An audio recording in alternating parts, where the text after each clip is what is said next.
Halo, ketemu lagi. Saya Cheryl Tansil. Kita ketemu di Gado-Gado Cheryl Tansil. Kita akan membahas banyak sekali topik-topik dan fenomena sosial yang ada di masyarakat. Dan hari ini saya beruntung banget, saya kedatangan seorang profesor. Kenapa sih kita harus menghadirkan profesor? Karena topik yang saya mau bahas ini harus dibahas dengan keilmuan yang memadai. Saya akan membahas mengenai fenomena gagal ginjal akut. Yang katanya penamaan gagal ginjal akut aja udah salah sebenarnya. Nah, oke, saya akan perkenalkan tamu saya hari ini, Profesor Dr. Sudung Pardede. Ini banyak sekali title ya, Profesor Dr. Sudung Pardede. Belum selesai karena ini masih ada lagi panjang. Dokter spesialis anak, konsultan divisi nefrologi RSCM FKUI ya. Betul ya, Prof ya? Ini nggak boleh salah nih. Departemen Ilmu Kesehatan Anak, divisi nefrologi itu sebenarnya. Nefrologi apa sih, Dok? Saya sih udah tahu, tapi kan mungkin yang nonton. Logo kan bahasa sononya, bahasa latinnya artinya ilmu. Nefro itu ginjal, jadi ilmu tentang ginjal, begitulah nefrologi. Oke, ini sebenarnya kita membahas topik yang udah rame dari tahun lalu. Oktober tanggal 20-an lah gitu, udah ramai sekali tuh ibu-ibu gagal ginjal di paling-paling. Betul, itu tapi ibu panik loh. Saya sebagai ibu juga masih punya anak balita, panik ya, apalagi yang anaknya masih batita yang belum bisa minum obat yang digerus gitu, obat tablet. Nah, tahun 2022 sekitar bulan Oktober itu, saya bacakan dulu datanya itu ada sekitar 269 anak yang terkena gagal ginjal dan 58%-nya meninggal. Ini kan rate-nya tinggi sekali. Betul. Lalu beredarlah broadcast WA group gitu ya. Ibu-ibu kadang dapat bocoran dari teman ibu-ibu yang juga dokter. Nah, jadi ini kan ya kepanikan luar biasa. Ada yang bilang dari Afrika. Terus ada juga yang bilang ini karena beberapa produsen obat di Indonesia mengambil dari katanya disebutkan negara India yang komposisinya nggak bener lah katanya gitu. Lalu tiba-tiba udah reda. Nah, Februari rame lagi nih karena mulai diramaikan media, ada gugatan juga. Sebenarnya kalau Prof sebagai orang yang betul-betul berkecimpung di bidang ginjal anak, bagaimana melihat fenomena ini? Apakah kita memang sudah sepantasnya panik atau memang pemerintah ini kurang gesit dalam mensortir obat-obat yang dikeluarkan untuk warga, masyarakat atau gimana? Nah, sebelum saya ke sana, saya ingin sampaikan dulu bahwa yang sekarang diramaikan itu sebenarnya gagal ginjal akut progresif atipik. Yang artinya? Artinya ada penurunan fungsi ginjal, gagal artinya ginjalnya gagal secara akut. Akut itu artinya bukan berat ya. Akut itu artinya mendadak. Jadi gagal ginjal yang timbul mendadak. Tetapi yang sekarang ini perjalanannya progresif. Artinya makin lama makin perburukan. Dan sangat cepat kan, karena ada satu anak yang meninggal, ini kasihan sekali. Banyak kejadian meninggal dan atipik. Atipik artinya gambaran perjalanan klinisnya itu tidak seperti yang lazim ditemukan pada anak. Kenapa saya katakan seperti tidak lazim? Karena gagal ginjal akut ini sebenarnya bukan penyakit yang baru. Ini mah dari dulu sudah ada. Sejak ada penyakit manusia, ada kemungkinan akan menyebabkan gagal ginjal. Memang istilah gagal ginjal ini sudah diganti menjadi gangguan ginjal akut, tetapi dari gangguan ginjal akut itu ada stadium-stadiumnya. Ada stadium namanya risk RIFLE gitu, rival. Ada risk, ada injury, ada failure. Failure itu gagal. Tapi untuk mempermudah di kita tidak apa-apa kita gunakan gagal ginjal akut. Tetapi yang kita mesti jangan dipisahkan kata ini adalah gagal ginjal akut progresif atipik. Karena gagal ginjal akut itu penyakit yang sering ditemukan pada negara-negara berkembang, misalnya pada anak. Anak yang mengalami mencret atau diare atau kurang cairan juga menyebabkan gagal ginjal akut. Tapi tidak masuk dalam kelompok progresif atipik. Gitu. Jadi progresif atipik nih berarti yang kasus-kasus dalam satu pekan tubuhnya sampai membengkak dan tidak bisa buang air kecil. Semua penyakit gagal ginjal akut itu tanda-tandanya mula-mula nanti buang air kecilnya jumlahnya berkurang. Lama-lama menjadi tidak ada air kemihnya. Artinya namanya anuria, tidak ada air kemihnya. Itu disebabkan oleh apapun penyebabnya, dapat mengalami gagal ginjal akut yang tidak ada air kemihnya. Apakah itu disebab atipik atau tidak, akhirnya ke sana.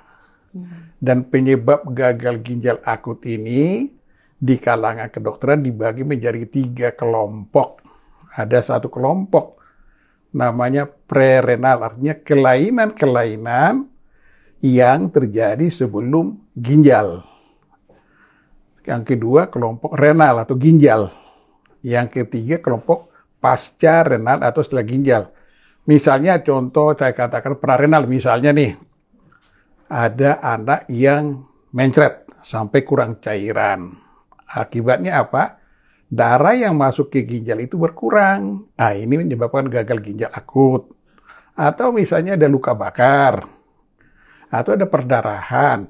Itu juga gagal ginjal akut. Luka bakar di kulit luar. Semuanya. Itu juga bisa menyebabkan gagal ginjal akut. Tapi itu yang kelompok prarenal. Kemudian ada kelompok pasca renal, artinya ada kelainan setelah ginjal. Misalnya ada batu saluran kemih, ada tumor atau massa yang menyumbat saluran kemih ini, itu setelah ginjal. Tetap juga menyebabkan gagal ginjal akut. Tetapi ada gagal ginjal akut yang terjadi akibat adanya penyakit di ginjal itu sendiri. Itu namanya gagal ginjal akut renal. Oleh karena itulah, kalau kita berbicara mengenai gagal ginjal akut ini, apa penyebabnya?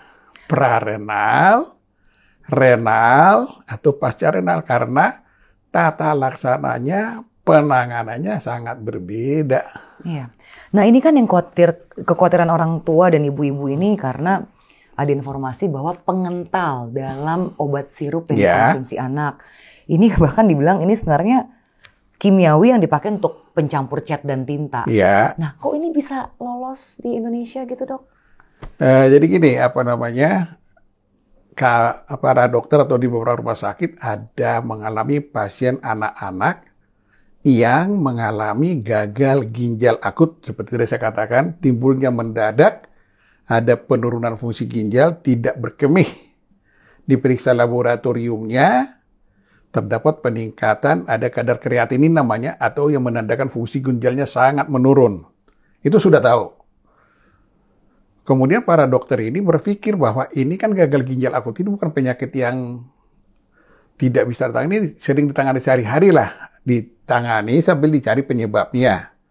Tetapi ternyata anak-anak ini gambaran klinisnya atau perjalanan penyakitnya kok berbeda daripada yang lazim selama ini ditangani.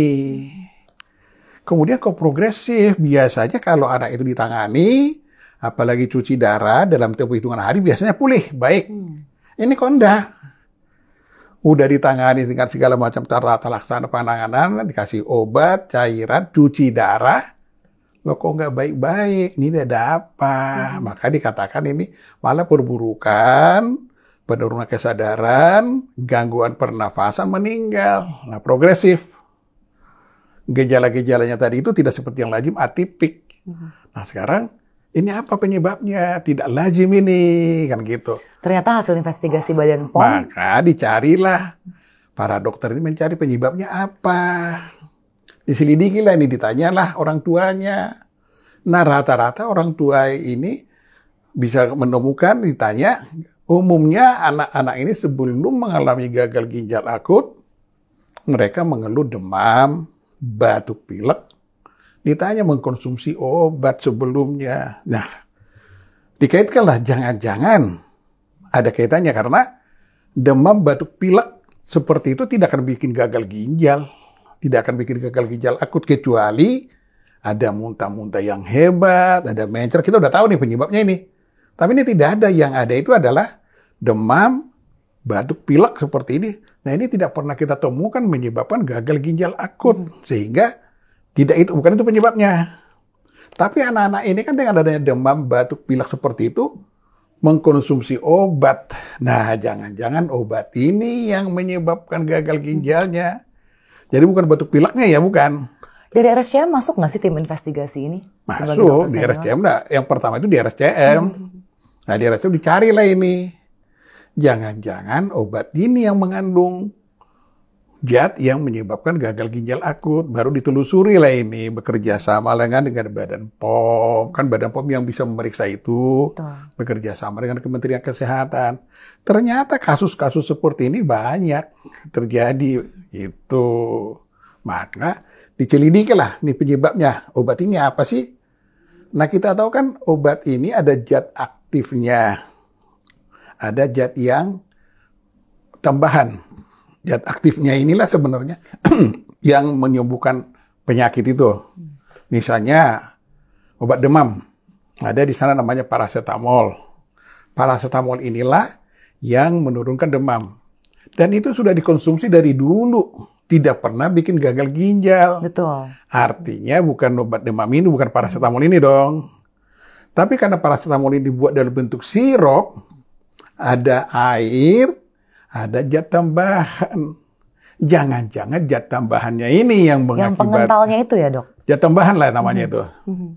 Zat tambahan inilah yang menyebabkan. Nah, itulah yang diselidiki dan ternyata terbukti gitu loh. Jadi bukan zat aktifnya itu yang menyebabkan gagal ginjalnya. Gitu. Oke, itu kan kronologisnya ya, Dok. Iya. Ya. Cuman intinya gini lah, ibu-ibu sih pertanyaannya. Satu, kalau anak saya demam, apa yang harus saya lakukan? Karena ya kita tahu lah, kita kan sekarang hampir semua ibu-ibu itu kita pegang satu merek yang kita selalu standby di kotak P3K di rumah ya. Sebutlah merek A gitu. Sirup untuk anak-anak demam, apalagi anak balita yang belum bisa minum tablet. Nah tapi karena ada kayak gini kan, ya meskipun Badan POM udah merilis ya, listnya yang aman, listnya yang nggak aman.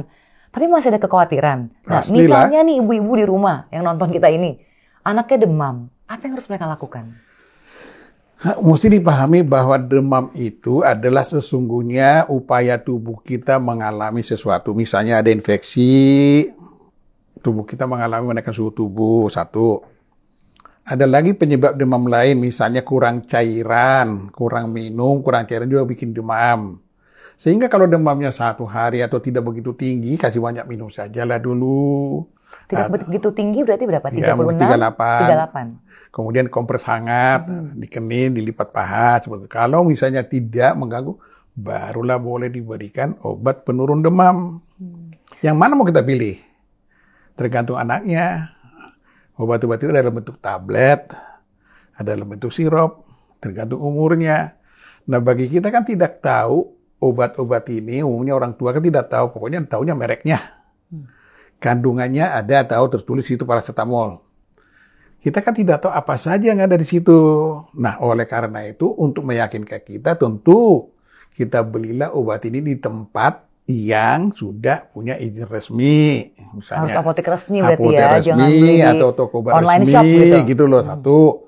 Kemudian kita lihat kalau beli obat ini, kita lihat obat ini sudah disetujui atau sudah ada izin dari BP POM apa tidak. Karena biar bagaimanapun otoritas yang menjaga itu di negara kita ini adalah BP POM. Tapi obat yang kemarin yang bermasalah itu kan juga punya izin Badan POM. Nah, itulah yang soal lah kalau seperti itu. Tapi biar bagaimanapun, inilah otoritas yang mempunyai di negara kita bahwa ada 1-2 kasus ya barangkali kita nggak bisa nafikan juga lah.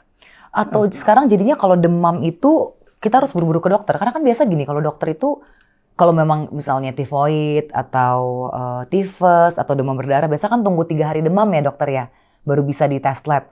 Nah jadinya kalau orang tua anaknya demam, dan kadang kan gini, kita ukur cuma 36, tapi kok dipegang sumeng gitu ya. Iya. Terus dipegang udah anget-anget, anaknya juga udah lemes. Tapi saya ukur-ukur, apa termometer saya yang salah? Kadang masih 36,5 gitu loh dok. Jadi gini, parameter kita untuk menentukan seorang anak demam itu adalah suhu, bukan pegangan kita. Jadi kita ukurlah suhunya, kalau 38 atau lebih baru kita katakan demam. Kalau kita pegang sumeng, jangan-jangan tangan saya yang dingin. Iya betul juga ya. Dia yang normal sebenarnya. Jadi anak ini nggak demam. Cuman karena tangan saya dingin, saya pegang, lebih hangat dia dari saya. Jadi bukan dia yang salah sebenarnya, tangan saya yang salah. Tapi anaknya udah lemas, bilang mami saya makanya nggak enak badan. Kan dilihat nanti, diukurlah suhunya. Kan beli termometer kan nggak susah tuh. Iya. Gunakanlah itu, kita ukur suhunya. Nah kalau misalnya suhunya demam, ya dilihat dulu, jangan langsung buru-buru kasih obat, kompres hangat dulu misalnya, kasih banyak minum. cari penyebabnya, jangan-jangan ada luka atau yang lain segala macam, muntah, batuk pilek kan begitu. Iya, Prof. Tadi kan Prof bilang kok anak-anak dengan gejala gagal ginjal dicoba untuk dicuci darah tapi ternyata tidak membaik. Nah, kalau mendengar kata-kata cuci darah kan kayaknya kita serem banget ya, karena ada yang bilang 1 kali cuci darah seumur hidup harus cuci darah. Nah, itu saya mau konfirmasi satu, itu benar nggak? Yang kedua, nah ini saya lihat juga salah satu berita yang ada nama Prof juga muncul, katanya ada obat dari Singapura yang bisa membantu kalau ada kasus seperti ini. Kasus gagal ginjal progresif atipik ini. Nah, mungkin bisa diklarifikasi dulu, Prof. Nah, kemarin kan soal cuci darah dulu dan obat ini. Cuci darah itu adalah salah satu upaya mengambil alih sebagian fungsi ginjal. Mengambil alih sebagian, bukan semua ya. Nah, cuci darah ini dapat kita kerjakan pada pasien yang mengalami gagal ginjal akut. Dapat juga dilakukan pada pasien yang mengalami penyakit ginjal kronik. Harus kita bedakan. Ya. Pada penyakit gagal ginjal akut, umumnya gagal ginjal akut ini adalah penyakit yang bisa pulih kembali. Cuman butuh waktu. Nah, supaya dia menunggu dia pulih kembali, kita lakukanlah pengobatan tata laksana. Salah satunya adalah cuci darah ini. Nah, selama cuci darah ini kita ambil alih sebagian fungsi ginjal itu. Sampai penyakitnya baik. Berarti nggak harus seumur hidup cuci darah terus? Cuci darah. Berarti itu salah ya, itu mitos ya? Bukan mitos, salah pengertian sebenarnya. Ada yang cuci darah seumur hidup. Bagi mereka yang mengalami penyakit ginjal kronik tadi saya katakan. Tadi kan ada satu gagal ginjal akut, itu biasanya pulih. Tapi ada penyakit ginjal kronik yang kita bagi menjadi 5 stadium. Stadium 4-5 ini membutuhkan cuci darah. Sampai kapan? Bisa seterusnya sampai nanti dilakukan cangkuk ginjal. Nah, itu terus cuci darah. Jadi bukan gagal ginjal akut ini yang seterusnya, tapi penyakit ginjal kronik yang tadi yang butuh cuci darah seterusnya, begitu. Oke, lalu yang kedua nih. Ya, istilahnya ibu-ibu agak tenang juga ya, karena katanya, oh ternyata udah ada obatnya loh. Kalau anaknya tiba-tiba gagal ginjal akut karena salah minum obat nih, ya ada obat dari Singapura ini. Ya, nah, itu seefektif apa obat ini? Jadi gagal ginjal akut ini saya katakan kita bedakan menjadi prarenal, renal, pasca renal. Pengobatannya tergantung penyebabnya. Misalnya saja lah prarenal karena mencret, diare, kurang cairan. Infus saja kasih cairan, pulih itu. Oh, jadi diare aja kalau yang diarenya sering, iya, gagal ginjal akut. Nanti kita obati, kita kasih infus, obati, minum. Ya itu prarenal namanya. Atau karena perdarahan, orang kecelakaan, perdarahan banyak, hilang darahnya, transfusi darah, kan gitu. Ada lagi pasca renal, saya katakan misalnya tumor, batunya diperbaiki, tumornya diperbaiki. Yang jadi soal sekarang yang renal ini. Jadi mesti kita lihat dulu sebabnya apa. Nah, yang dikaitkan dengan obat tadi itu adalah gagal ginjal akut yang disebabkan oleh ethylene glycol dan diethylene glycol. Itu namanya fomepizol nama obatnya. Jadi tidak semua dengan fomepizol semua penyebab diobati, enggak. Karena dia antidotum, artinya penawar. Oh, penawar dari istilahnya kontaminasi ini ya? Penawar dari kontaminasi itu. Jadi kalau penyebab yang lain dikasih mah nggak ada gunanya juga, gitu loh. Pernah dokter kasih ke pasien? Ada di RCM, bukan saya karena saya tidak menangani, yang menangani teman saya di sana. Tapi sukses rate-nya bagus? Ada sukses rate-nya. Mahal nggak obatnya, Dok?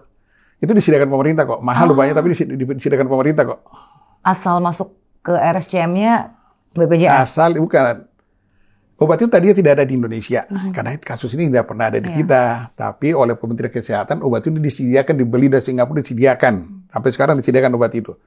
Hanya penggunaannya, mestinya penggunaan obat begitu awal kita tahu bahwa ini disebabkan oleh ethylene glycol tadi itu ya. Tapi kan biasanya kami punya itu kan setelah beberapa hari. Jadi efektivitas itu berbeda. Karena ini penawar ya. Penawar terhadap ethylene glycol yang tadi ada di dalam campuran obat itu. Berarti paling efektif diberikan pada saat kontaminasi berapa hari? Pada stadium awal. Stadium awal ya. Nah, berarti kalau misalnya persoalannya sekarang biasanya anak itu datang seperti datang setelah tidak ada sudah tidak ada lagi beberapa hari. Jadi sudah tidak pipis selama beberapa hari. Sehingga selain cuci darah kita tetap lakukan juga obat itu. Tapi ingat ya, obat itu tidak untuk menanggulangi gagal ginjal akut. Jangan sampai di situ kalimatnya. Tapi gagal ginjal akut yang disebabkan oleh etil glikol tadi. Ya, campuran berbahaya tadi itu ya. Iya, jadi orang mengatakan ada gagal ginjal akut, udah ada obatnya ditemukan. Ya enggak begitu juga. Kalau gagal ginjal akutnya karena mencret, tanganin aja mencretnya. Udah baik tuh. Prof, berarti ini kalau ibu-ibu mesti gimana nih tahu kapan lari ke rumah sakit besar dan harus mengadakan cek lab. Dan cek labnya itu apa yang dia harus request ke suster? Untuk kalau dia khawatir ada mencurigai, kontaminasi ini. Untuk mencurigai gagal ginjal itu, kita menggunakan 2 parameter. 1, jumlah air kemihnya berkurang. Kedua, pemeriksaan laboratorium namanya kreatinin. Tapi kan kreatinin mesti di layanan kesehatan ya. Artinya gini lah, kalau seorang anak air kemihnya sedikit atau tidak berkemih dalam tempo misalnya dalam tempo 8 jam, apalagi 16 jam, apalagi 24 jam, jangan dianggap tidak apa-apa. Kalau dia sama sekali tidak berkemih selama 24 jam, itu masuk gagal ginjal sudah. Kalau 12 jam nggak berkemih aja udah harus curiga ya? Sudah curiga. Padahal minumnya kita kasih terus begitu iya. ya? Kan mesti kalau banyak minum, mesti pipisnya banyak dong. Iya. Ini Pak minum, tapi kok tidak ada air kemihnya, ada kenapa? Gitu. Karena pemeriksaan laboratorium nanti kan dilakukan di layanan kesehatan. Setelah itu nanti baru dibawa ke rumah sakit atau puskesmas. Nanti dokternya akan memeriksa kadar kreatinin namanya. Nanti kan kelihatan kreatininnya meningkat apa tidak atau normal. Kalau gagal ginjal meningkat, artinya ada penurunan fungsi ginjal. Artinya ini anak gagal ginjal akut, dicarilah penyebabnya. Prof, ini kan juga kekhawatiran ibu-ibu ya. Sejak kasus ini, dari Oktober itu susah sekali menemukan, taruhlah kalsium dalam bentuk sirup. Sebenarnya kan ibu-ibu pengen anaknya tinggi nih, jadi nyari zinc, nyari kalsium gitu. Iya. Nah, sebenarnya, dan banyak yang akhirnya mencari di toko-toko online. Nah ini gimana kalau Prof melihatnya? Berbahaya nggak? Atau memang kita harusnya hold dulu aja, nggak usah minum vitamin dulu? Begini, kemarin itu waktu tahun lalu, kita belum tahu apa penyebab adanya gagal ginjal akut progresif atau ini kita nggak tahu. Tapi dicurigai yang masuk melalui mulut. Kemudian karena itu anak-anak biasanya berupa sirup. Nah dari semua sirup itu kita nggak tahu. Maka waktu itu kebijakan Kementerian Kesehatan sudah berhentikan dulu lah. Kita cegah dulu jangan sampai ada timbul kasus-kasus baru sampai nanti diyakinkan betul bahwa sirup-sirup ini tidak mengandung zat yang berbahaya tadi. Itu yang dilakukan. Sehingga waktu itu para dokter pun dan petugas kesehatan tidak memberikan obat untuk anak dalam bentuk sirup. Diberikannya dalam bentuk tablet atau bentuk puyer, bubuk. Karena tidak mengandung zat yang tadi. Kalsium juga demikian. Kalsium juga ada dalam bentuk sirup, ada dalam bentuk tablet. Kecuali kalau kalsium itu dalam sirup itu sudah oleh BPOM dikatakan itu sudah aman ya silakan. Tapi kalau belum masih ada bentuk tablet kok. Banyak obat-obat dalam bentuk tablet. Nah ini jawaban untuk ibu-ibu ya. Iya.